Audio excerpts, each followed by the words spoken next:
ನಮಸ್ಕಾರ. ಬಾರದು ಬಪ್ಪದು ತಪ್ಪದು ಕೂಡಲ ಸಂಗಮ ದೇವ.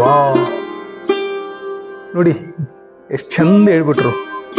ಬಾರದು ಬಪ್ಪದು ತಪ್ಪದು, ಎಷ್ಟು ಅರ್ಥಗರ್ಭಿತವಾಗಿದೆ ಅಲ್ವಾ? ನೋಡೋಣ. ಇವತ್ತು ನಿನ್ನೆ ಒಬ್ರು ಹಾವೇರಿಂದ ಫೋನ್ ಮಾಡಿದ್ರು.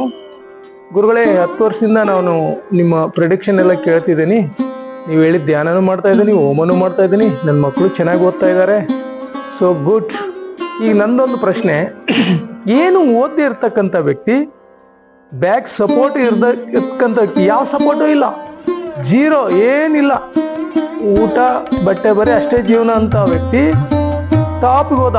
ನಮ್ಮ ಜಿಲ್ಲೆಯವರಾದಂಥ ಹನುಮಂತ ಅಂತ, ಅವ್ರು ಸ್ವಲ್ಪ ಜಾತಕ ನೋಡ್ತೀರಾ ಅಂತ ನನಗೆ ಹೇಳ್ದ. ಆಗ ನನಗನ್ನಿಸ್ತು, ಬಾರದು ಬಪ್ಪೋದು ತಪ್ಪೋದು ಅಂದಾಗ ಎಷ್ಟು ಚಂದ, ಜೀರೋದಿಂದ ಮೇಲೋದ ಅಂದಾಗ ಆ ಗ್ರಹಗತಿಗಳ ಒಂದು ಚಲನೆಯನ್ನು ನೋಡಬೇಕು ಅಂತ ನನಗೆ ಕುತೂಹಲ ಆಯಿತು. ಯಾವಾಗಲೂ ಒಂದು ಹಂತದ ಸರ್ಚಿಂಗ್ ಇರೋರಿಗೆ ಇಂಥವ್ರು ಜಾತಕ ತುಂಬಾ ಅರ್ಥಗರ್ಭಿತವಾಗಿರುತ್ತೆ. ನನಗೆ ಬಹಳ ವಿಷಯ ಆಯಿತು.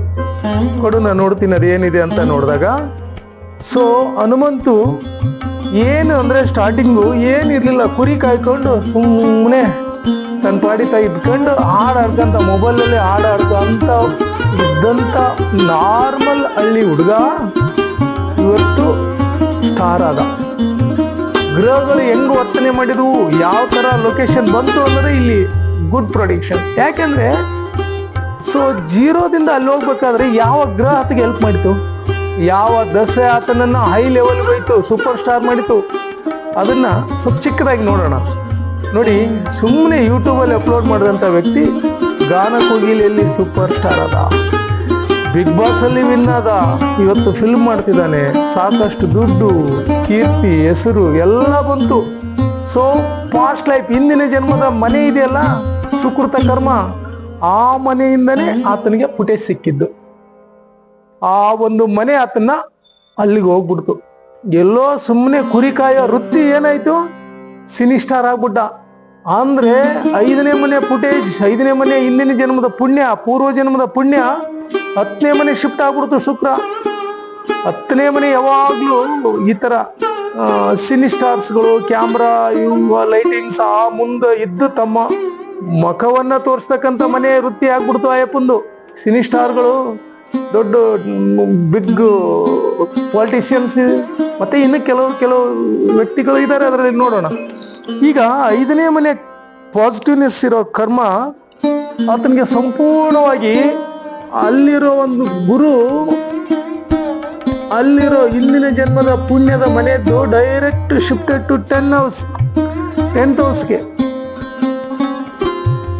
ಇಲ್ಲಿ ಏನಾಯ್ತು, ಆ ಒಂದು ಮನೆಯಿಂದ ಸಂಪೂರ್ಣವಾಗಿ ಶುಕ್ರ ಶಿಫ್ಟ್ ಆಗ್ಬಿಟ್ಟ.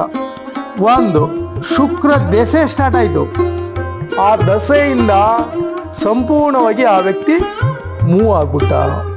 ಸೊ ಸುಂದರವಾದ ಹೆಂಡತಿ ಸಿಗ್ತಾಳೆ, 2 ಮಕ್ಕಳ ತಂದೆ ಆಗುವಂತ ಯೋಗ, ಪುತ್ರ ಸಂತಾನ ಯೋಗ ತುಂಬಾ ಚೆನ್ನಾಗಿದೆ.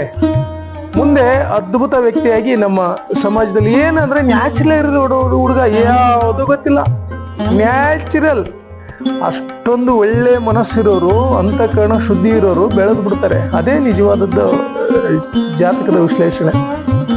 ಯಾಕೆ ಅಂದ್ರೆ ಬಾರದು ಬಪ್ಪದು ತಪ್ಪದು ಅಂದಾಗ ಆ ಭಗವಂತನ ಇಚ್ಛೆ ಏನಿದೆ ಅಂದ್ರೆ ಆತನ ಪುಣ್ಯ ಏನು ಒಲಿಬೇಕಾಗಿದೆ, ಯಾವ ದಶೆಗಳ ಪ್ರಭಾವ ಪಾಸಿಟಿವ್ ಆಗ್ಬೇಕಾಗಿದೆ, ಅದೆಲ್ಲ ಆತನಿಗೆ ಒಲಿಮೆ ಆಗುತ್ತೆ. ಯಾಕೆ, ಹಿಂದಿನ ಜನ್ಮದ ಇದೆಯಲ್ಲ ಪುಣ್ಯ, ಆ ಪುಣ್ಯ ಇಲ್ಲಿ ಕೆಲಸ ಮಾಡುತ್ತೆ. ಕೆಲವರು ಅಂತಿರ್ತಾರೆ, ಏನೆಲ್ಲ ಮಾಡ್ತಾನ್ರಿ, ಎಷ್ಟೊಂದು ಹಿಂದಿನ ಜನ್ಮದ ಪುಣ್ಯ, ಇಲ್ಲಿ ಏನು ಮಾಡ್ತಾನಲ್ಲ ಕರ್ಮ ಈ ಜನ್ಮದಲ್ಲಿ, ಅದು ನೆಕ್ಸ್ಟ್ ಆ್ಯಡ್ ಆಗುತ್ತೆ. ಬೇರೆ ಗ್ರಹಗಳು ಎಂಡ್ ಆಫ್ ದಿ ಪಾಯಿಂಟ್ ಬಂದ್ರೆ ಅದು ಬೇರೆ ಬೇರೆ ಇದೆ, ಪ್ರೆಡಿಕ್ಷನ್ ನೋಡ್ಬೇಕು. ಈಗ ಈತನ ಜಾತಕದಲ್ಲಿ ಅದ್ಭುತವಾದ ಯೋಗ, ಒಂದು ಗಜಕೇಶರಿ ಯೋಗ, ಸನ್ಮಾನಗಳು ಜಾಸ್ತಿ ಆಗ್ತವೆ.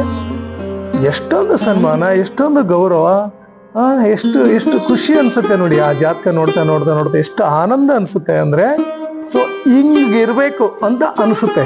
ಯಾಕೆ ಅಂದ್ರೆ ಬದುಕು ಅಷ್ಟು ಚಂದಿದೆ, ಅಂದ್ರೆ ತಲ್ಲೀನತೆ ಅಷ್ಟು ಚೆನ್ನಾಗಿದೆ. ಹನುಮಂತನ ಹತ್ರ ಮನಸ್ಸು ಮತ್ತು ಕಾರ್ಯಗಳು ಸ್ಪಷ್ಟವಾಗಿದ್ದಾವೆ, ಸ್ವಚ್ಛಿದೆ. ಹಿಂಗಾಗಿ ಆ ವ್ಯಕ್ತಿ ಅದ್ಭುತವಾಗಿ ನಮ್ಮ ಕರ್ನಾಟಕದಲ್ಲಿ ಚಿತ್ರರಂಗಾರ ತಗೊಳ್ಳಿ, ಗಾನ ಗಂಗಾಧರ ತಗೊಳ್ಳಿ, ಎಲ್ಲದರಲ್ಲಿ ಮಿಂಚಿ ತುಂಬ ಹೆಸರು ಮಾಡ್ತಾನೆ ಅಂತ ಪ್ರೆಡಿಕ್ಷನ್. ಓಕೆ, ಥ್ಯಾಂಕ್ ಯು, ನಮಸ್ತೆ, ಥ್ಯಾಂಕ್ ಯು.